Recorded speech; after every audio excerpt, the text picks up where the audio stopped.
Welcome to money cooking. பக்கத்து வீட்டு பாப்பா போதும் போதுன்ற அளவுக்கு இவ்வளோ முருங்கைக்காய் கொடுத்துட்டாங்க. நம்ம இருக்கிறது ஒரு ஆள் தான், வேஸ்ட் ஆகிடுமே வச்சாலும் அப்படின்றனால சரி நம்ம மாமாவுக்கு பிடிச்ச முருங்கைக்காய் தொக்கே செஞ்சிடலான்னு முடிவு பண்ணி குக்கரில் நீல வாக்கில் முருங்காவை கட் பண்ணி போட்டு ஒரு 3 விசில் வச்சு எடுத்து சதப்பகுதி மட்டும் தனியாக எடுத்து வச்சாச்சு. அடுத்து ஒரு பேனில் மிளகாய் விட்டு கடுகு, சீரகம், ஒரு காஞ்ச மிளகாய் போட்டு சிறுவை கட் பண்ண சின்ன வெங்காயம், பூண்டு சேர்த்து அது கூடவே தக்காளி பழமும் சேர்த்து நல்லா வதக்கி விட்டுக்கோங்க. கூடவே மஞ்சத்தூள், கரம் மசாலா, குழம்புத்தூள் போட்டு நல்லா வதக்கி விட்டுக்கோங்க. பச்சை வாசனை போனதுக்கு அப்போவே எடுத்து வச்ச சதப்பகுதியும் சேர்த்துக்கோங்க. அது கூடவே கொஞ்சம் தண்ணி விட்டு கொஞ்சம் தேவைக்கேற்ப உப்பு போட்டு ஒரு 10 நிமிஷம் அப்படியே விட்டுடுங்க. நல்லா வெந்து வரட்டும்.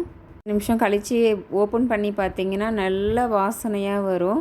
அந்த டைமில் தேங்காய் பால் ஒரு கப்பு சேர்த்துக்கோங்க. உங்களுக்கு தேங்காய் பால் வேணும்னா ஸ்கிப் பண்ணிக்கோங்க. ஆனால் வெறுமே சாப்பிட்டாலே செம்ம டேஸ்ட்டாக இருக்கும். கண்டிப்பாக ஒரு டைம் முருங்கைக்காய் கிடைக்கக்குள்ளே இந்த மாதிரி ஒரு டைம் செஞ்சு சாப்பிடுங்க. மாமா இல்லை, அதனால் நம்மளே சாப்பிட்றலாம்.